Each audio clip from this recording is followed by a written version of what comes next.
Hey everybody, today we're going to talk about mistakes that I feel that preppers, particularly new preppers, make. You may disagree, but at least hear me out. Before we get going, I'd like to put this in context. I am not a doomsday prepper. CMEs and EMPs and all that sort of, crazy madness stuff, I'm just, that's not my thing. I am more focused on power outages, natural disasters, things in the, kind of 2 to 4 week time period. So some of my input might not, fit for you if you're an end of the world kind of person, but that's not me. So let's get going. First thing I want to talk about is water. And arguably, water storage is the most important thing. You can live for a couple of weeks without food. You're not happy about it, but particularly if it's hot outside, going without water and dehydration can kill you. So a good rule of thumb is 1 gallon per person per day. That's like a bare necessity. 2 gallons or more is a little bit more realistic when you talk about like cooking and hygiene and things like that. But let's just use 1 gallon per person per day.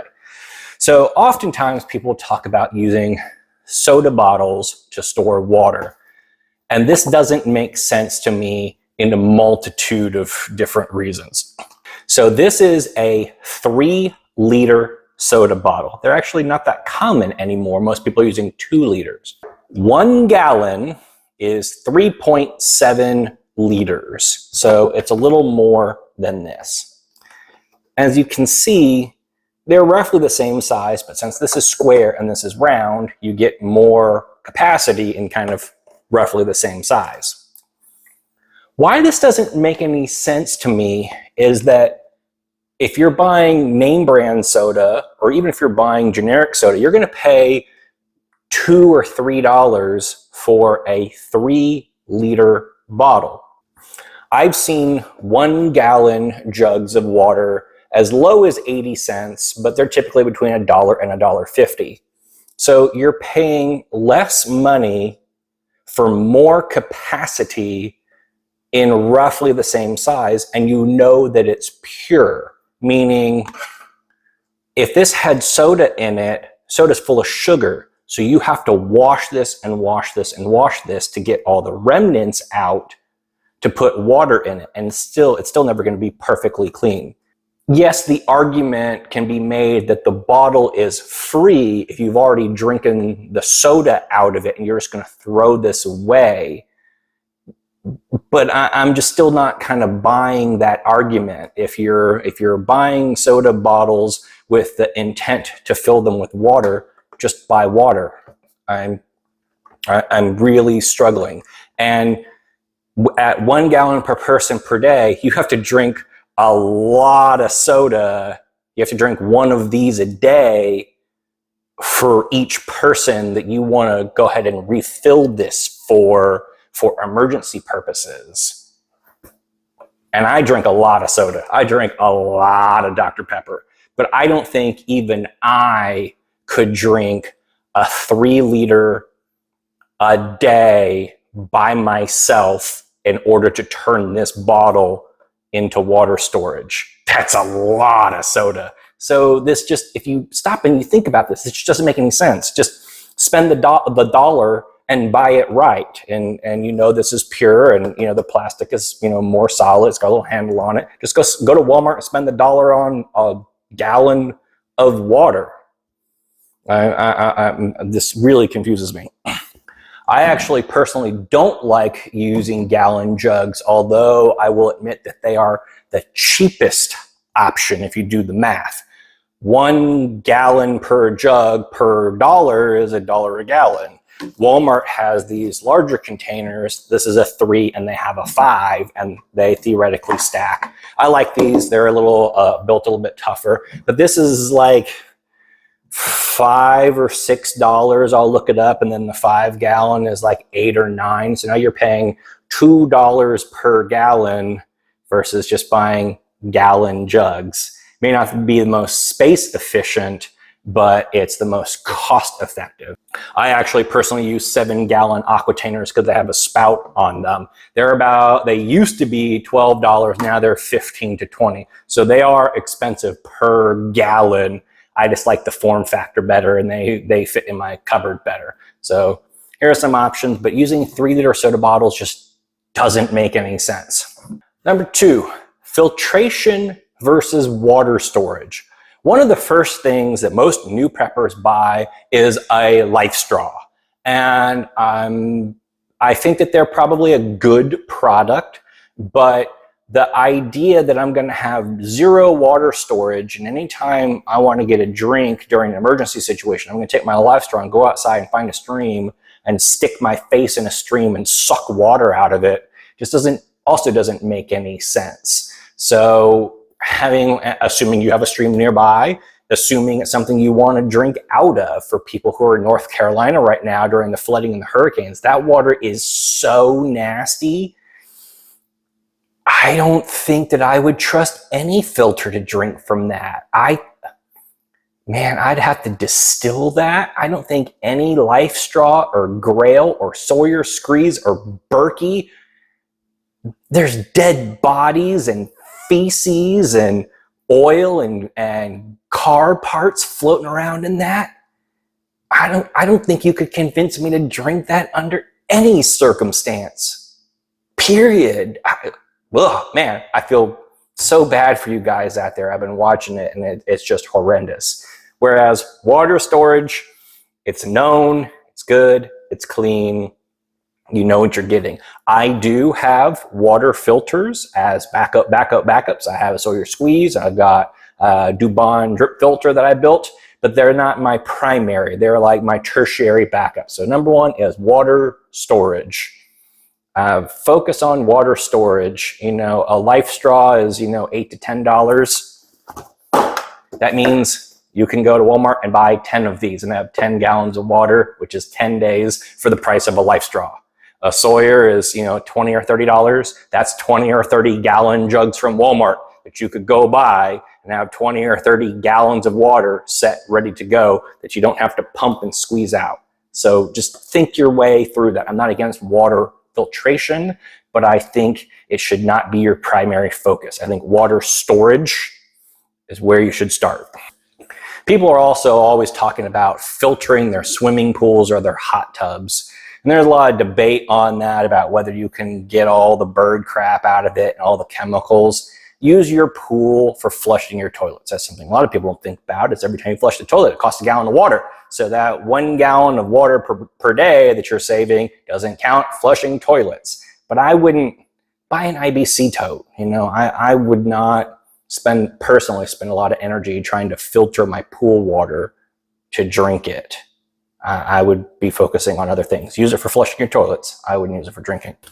All right, let's talk about cooking. Preppers like gadgets and they like building things, but sometimes it just makes it more complicated than it needs to. Using tea candles, using sternos, using alcohol stoves, using penny stoves. I don't understand that. Like, Coleman camping stoves have been around for decades. You can buy a butane camp stove for $20, and then the butane refills are $3 a piece. I don't understand why people are just messing around with all these little things. And I have a video on sterno. It doesn't work. Didn't work for me. My $20 butane camp stove works every time, works real well, works real fast. So I don't understand fiddling around with these little knick-knack things, tea light candles and stuff like that. Just buy the right product. I strongly prefer the Gas One dual fuel camp stove that runs on butane or propane, the little green canisters. So that way you have the option. If you can't get butane, you could use propane. And also you can put the adapter hose on it to go to a big 20-gallon tank. So that is my preference. They're about $35. But if you're on an extreme budget, which is why you're fiddling with sterno and stuff like that, buy a $20 camp stove and a couple of canisters and just call it good. See my water filter back there? Yeah, that's a bucket drip filter that I built with Dubon filters.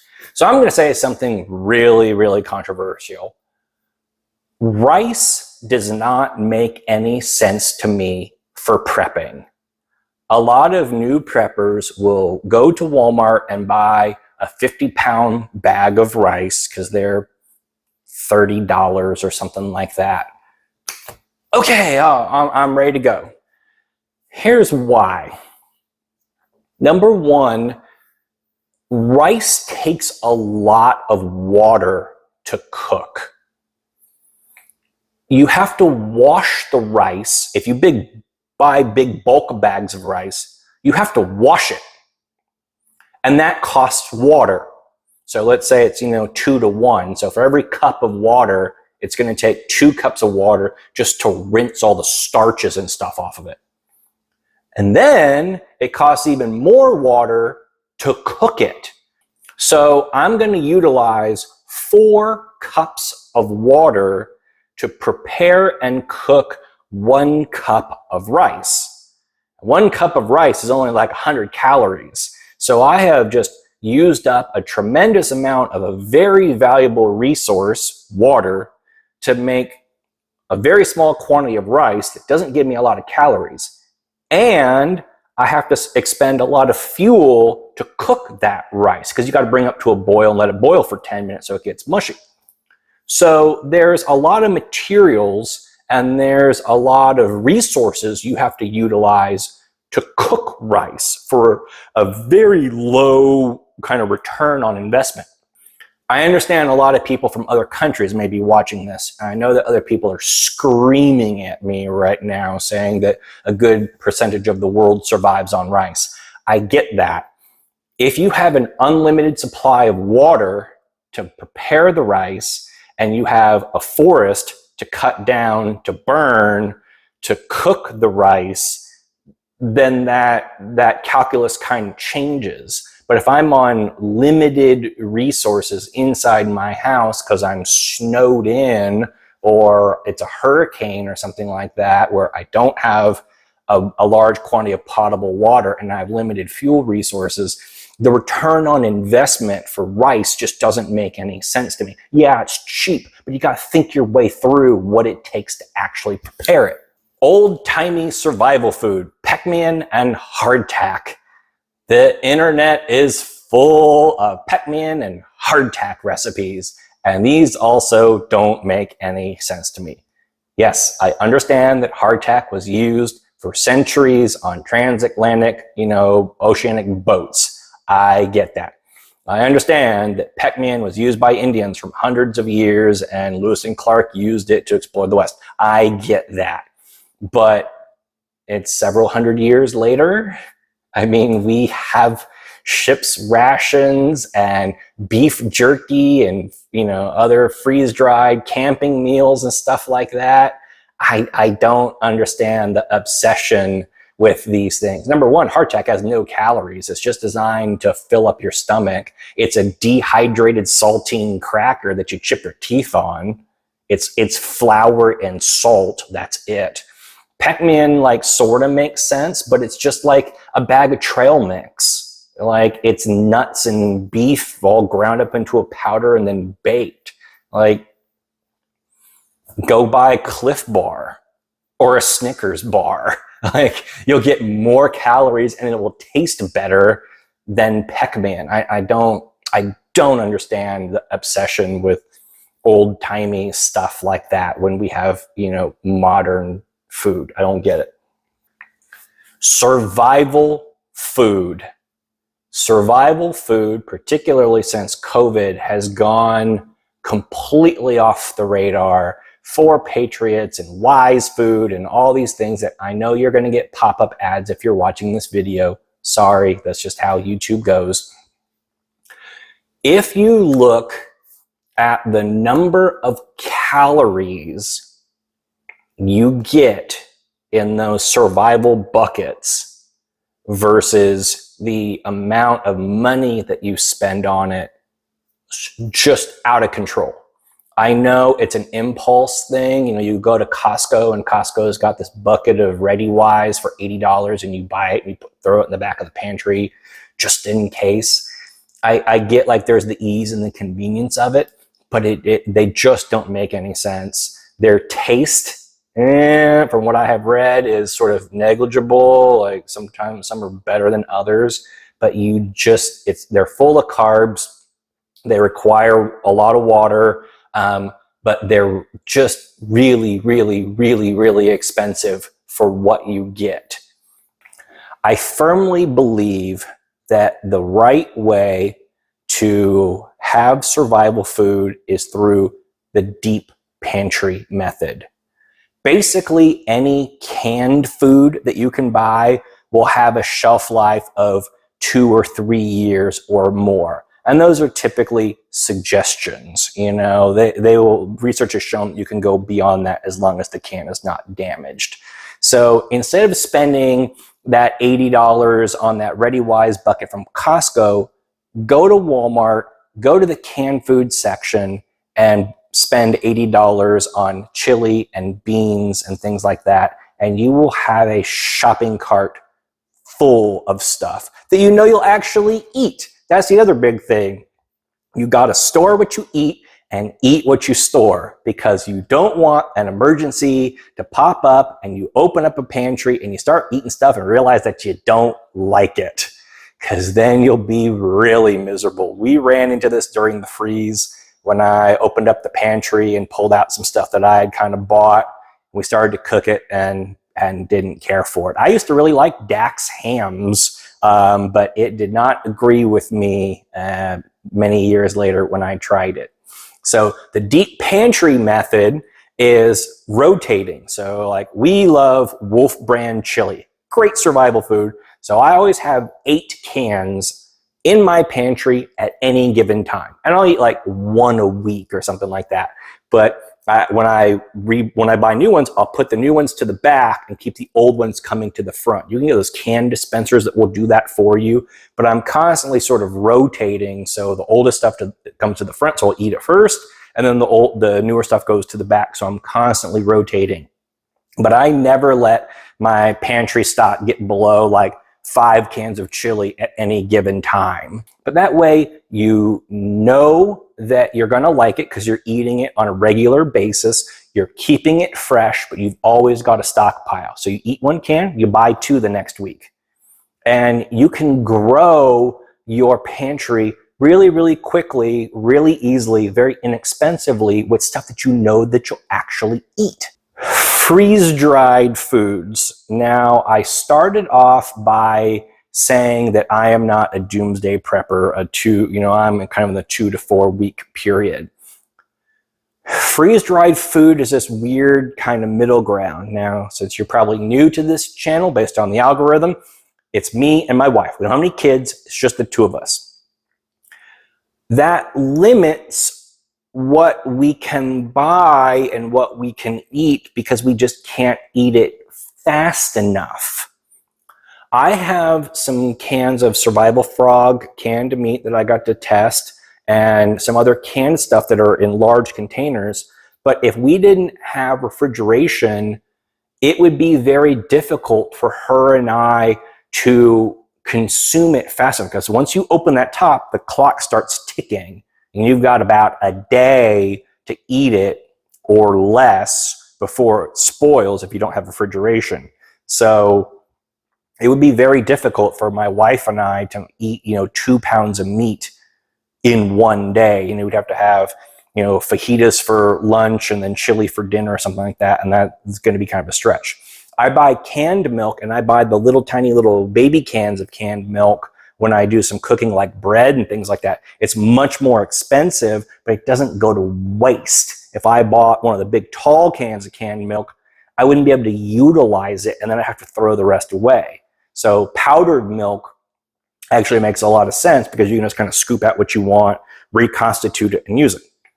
So Mountain House freeze-dried food does taste really good, pretty good, and it's expensive.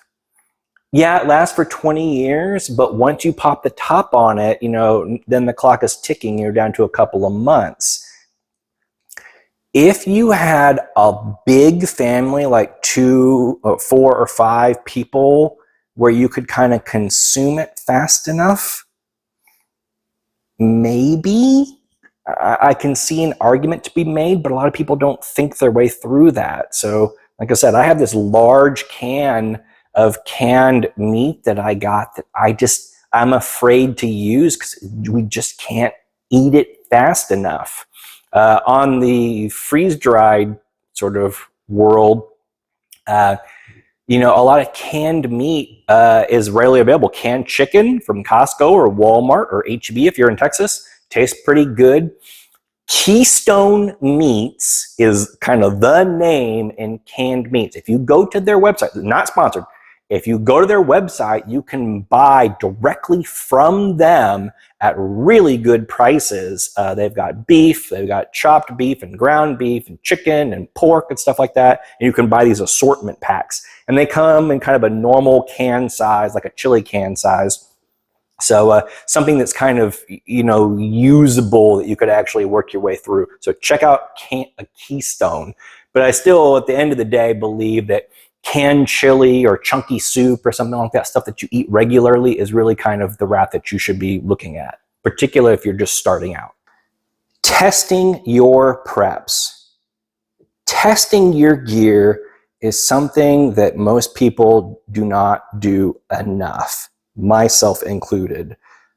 Buying a bunch of gear and putting it in the pantry is just step one. If you're buying survival food, you gotta eat it. If you're buying, survival water, you gotta kind of use it and see how it works. If you buy a ham radio, you gotta play with it. If you buy a generator, you gotta test it. I will never forget when I moved to Florida in 1999, moved in with my dad. He had it right in the middle, it's hurricane country on the coast of Florida. My dad had a generator. He had never taken out of the box. No extension cords, no oil, and no gas storage. And I asked him about that. He said, "Oh, we'll just siphon the gas out of the cars." Okay. Do you have a siphon hose? No. So they had bought a generator and didn't have all the accessory parts to go along with it. Okay, what are you planning on using this for? It's like, oh, we're going to run our Coleman grill with this. Well, when I checked it was like an 800-watt generator and a George Foreman grill. George Foreman grill draw like 1,500 watts. So the generator wasn't big enough to run the Foreman grill, and they didn't have an extension cord. So you'd have to be sitting outside to run it. Oh, we're running the refrigerator. Well, you have to have the generator in the middle of the kitchen floor because they don't have an extension cord long enough to get to the refrigerator. So test your stuff. Test your stuff in a live situation, or as live as you can, and you'll realize all the extra pieces that you don't have or that you wish that you had. If you buy the $200 Jackery thinking you're going to run your whole house on it or run an air conditioner on it, you're going to be very, very, very surprised when you plug it in and nothing happens. So test your gear, test your food, test your stoves, test your equipment, test your ham radios, play with it, and you will learn very quickly what works and what doesn't. So last weekend, my wife and I had our prepper weekend where I got to pull out all my gear because we're hitting winter season now. And we learned a whole bunch. I use 7-gallon aquatainers for water storage. My wife can't pick it up because they weigh 55 pounds. She can lift it, but she can't put it on the counter.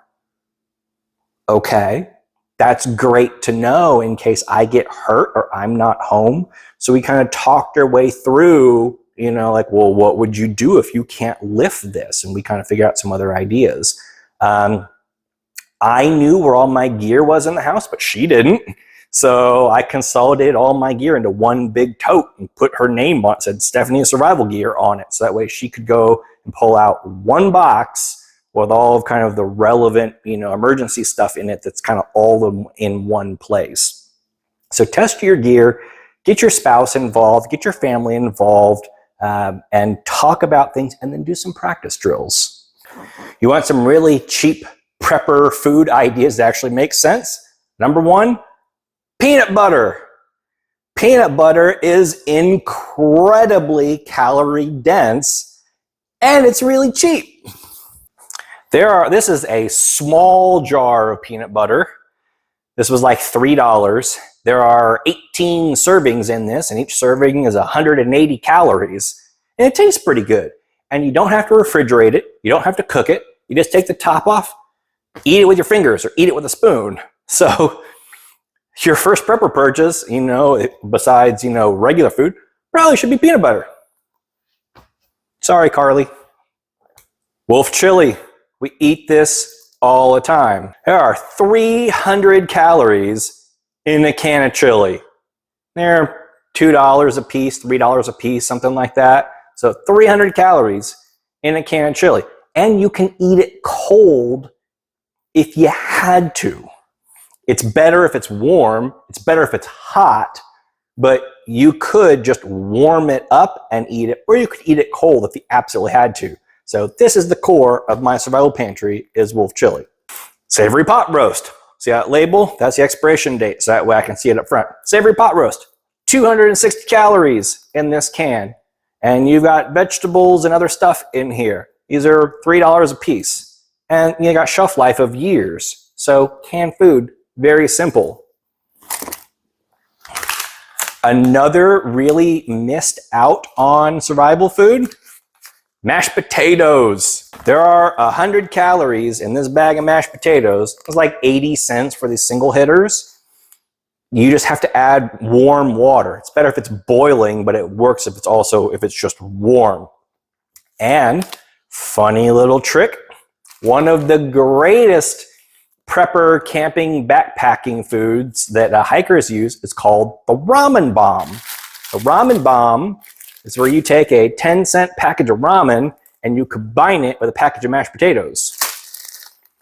It's actually really, really good. I've had a lot of dental surgery in the last couple of years, and I have survived on this for weeks because it's mushy and mashed and stuff like that.